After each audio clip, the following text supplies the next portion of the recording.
So hey, these are my failures with Airbnb and what I've learned.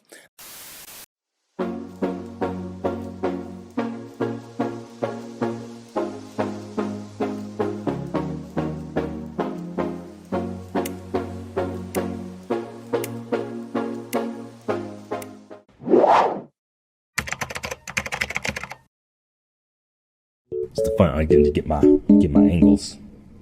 There we go. This.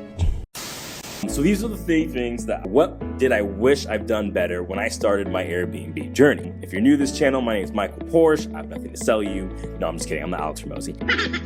No, I'm gonna take that one over. Hey, if you're new to this channel, my name is Michael Porche. I'm a short-term rental investor, and I'm here just to share with you my experiences and tips and tricks to get you all the value you need to be successful. So let's get into it. Today, I'm talking about the top 3 things. 3, 1, 2, 3, 3, 1, 2, 3, 3, 1, 2, 3. Okay, so, like I was saying, my top 3 failures with Airbnb and what I've learned.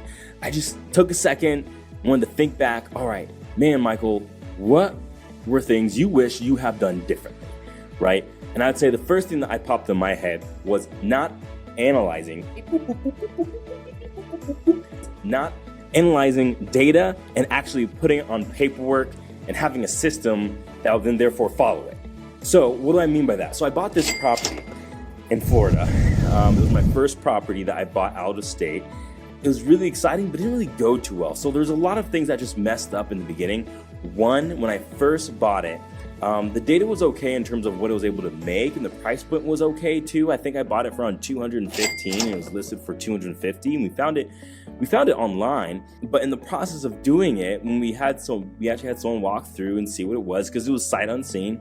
But there was a lot of issues that were wrong with it, and we were waiting for a little while to get an actual report back. But we got a lot of just resistance from the other realtor and wanting, trying to rush us along. So I'd say number 1 is not analyzing the data and putting enough paperwork to verify it is really one. Also comes with, don't let people push you around. That's what kind of happened to us, is we got people pushing us around, because the issue of what actually happened when we're talking to these people is we're thinking, okay, maybe give or take $40,000 of work from what we've seen from the pictures, because the pictures didn't look too bad. But when we got into it and the amount of work that needed to be done, because we had our rehab budget at $40,000, the actual rehab budget of what needed to be done, all that was going to be included in order, for it to be a good looking rental property, was over $100,000 of work. $100,000 of work. That's a lot of money. That will break our bank. You do not go from $40,000 to $100,000 and be okay. It just doesn't happen. And upon looking at that, me thinking, I'm just going to jump into it. I'm going to make this happen. And it's going to be great. It's going to be short-term rental. There's 2 units on board. It's going to be totally fine. I can rent out the main house. I can rent out the little studio. It's a win-win, because I could definitely make this happen. It's a multifamily and it's a nice area. And then it was going to be fine. It'll be fine. It was going to be fine. But it wasn't that case, because we went $60,000 over budget, which is a lot of money. It's a lot of money. So that, I'd say, overall was the first hard part, lesson learned of going into a market, was not having processes and verifying how much, and also being bullied around. So my recommendation, don't get bullied, not a good thing. But in that, also making sure that you have your budget line item. So when you get a contractor and you have them walk through, make sure it's itemized. You don't want to go into a situation where it's not itemized. And I'm talking about the labor versus how much the materials cost, where the materials are coming from. You want to have all of these things. Yes, that's what you want. So make sure you have that very first, because you want to know where your money is going to come from and how it's going to be worked out. And you want to have every single detail on that. So that's something I wish I had. Also, just a contingency with that too. A second wish,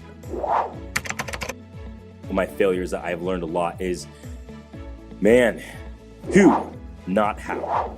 So I went into this situation, and it all kind of revolves around this first property that I bought. And you learn so much from your first property that you buy. Let me tell you. Let me tell you. Let me tell you. So, and it was really, I was trying to do it all myself. I was trying to put it on my plate, trying to figure it all out while doing all this other stuff because I have ADHD. I want to go here, here, there. Can you tell? And so I went along the process with trying to figure it out myself. And it wasn't something that was really figure it out by myself because it's my first time doing it. I'm doing it out of state, and there's so many things I don't have things or contracts or whatever for. I should have just followed somebody or a coach or hired a coach to help me along the process and show me what they've learned so I don't have to make my own mistakes. But that's what I wish I'd done too. My failure in that was not finding the who, not how. Now, whenever I go in to buy a new property or want to do a rehab from across the state, I found local professionals who are in that area who can help me and do a better job than I can do. Not only that, but I also have a project manager who is very good about keeping schedules and incentivizing that and also preventing from delays in it, because this property we were thinking and hoping would be done, maybe a month and a half to probably 3 months max because the amount of work that needed to be done, which my contractor did tell me. He did tell me it's going to be a lot of work, Michael. And I'm like, it's okay. Let's just go into it. Let's just try. And I wish I had just the common sense to be like, hey, let's go in easy in this first one, but also utilizing the who, not the how. So if I had that project manager, for example, in that first one, and if I actually listened to the advice of my contractor, maybe not to go in so deep because he said it could be a lot of work once you start unveiling the floorboards.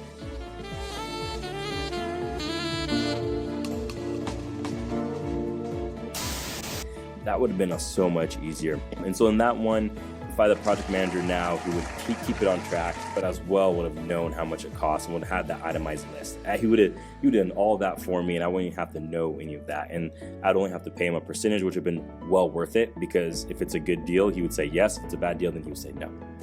Third is going to be not watching my B&Bs more closely to pay, and specifically for the pricing. So I do short-term rental management as well, and on this property, I noticed I kind of just set it on dynamic pricing and let it go automatic, and had people come in, do their kind of thing. I wasn't really paying attention as well as I should have. And I think it's really important whenever you're changing seasons or whenever you're first getting started, you need to pay attention to the pricing module and then really fill it in accordingly. So in the very beginning, I was getting all these bookings on the weekends, but I wasn't getting any bookings during the weekdays.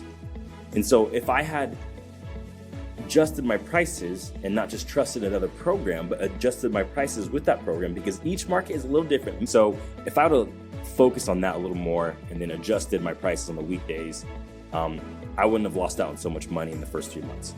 But I think I lost out on so much money and I didn't really pay attention. I just set it on dynamic pricing and said, oh, they're taking care of it. They're adjusting the numbers. If you don't know what dynamic pricing is, by the way, dynamic pricing is when they will adjust the numbers for you based on the weekends, the weekdays, holidays, seasons. They adjust the numbers so that you can get people in the property for, per se, the market. That's what that is. So yeah, you're welcome. But yeah, man, that was a bummer. So top 2 things. Number 1 is not analyzing the data correctly and having forms and processes and not being bullied. Don't get bullied into buying a house. Do not get bullied into buying a house. Number 2, what's number 2 again? The who, not how.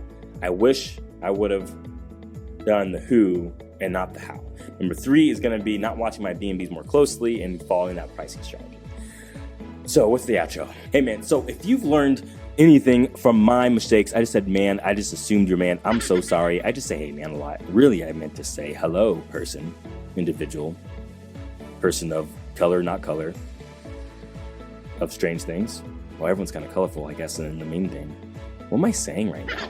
Don't pay attention to me. Thank you. Okay, so hey, if you learned anything from my mistakes, please hit the little subscribe button somewhere around here. Ring the bell, and I will give you a lot more information to come. I'm going to be continually sharing the story of what's to come with short-term rentals and being brutally honest with all my mistakes and all of what I'm doing. Also, if you want to learn more proper techniques on how to actually run a short-term rental and know how to operate short-term rentals and get massive cash flow, and you learn from my mistakes, go ahead and watch one of these videos. They're probably really good. Just do them, or you can just follow down the links below. I have a free masterclass on how to find the best performing vacation rentals. Alrighty then. See you next time.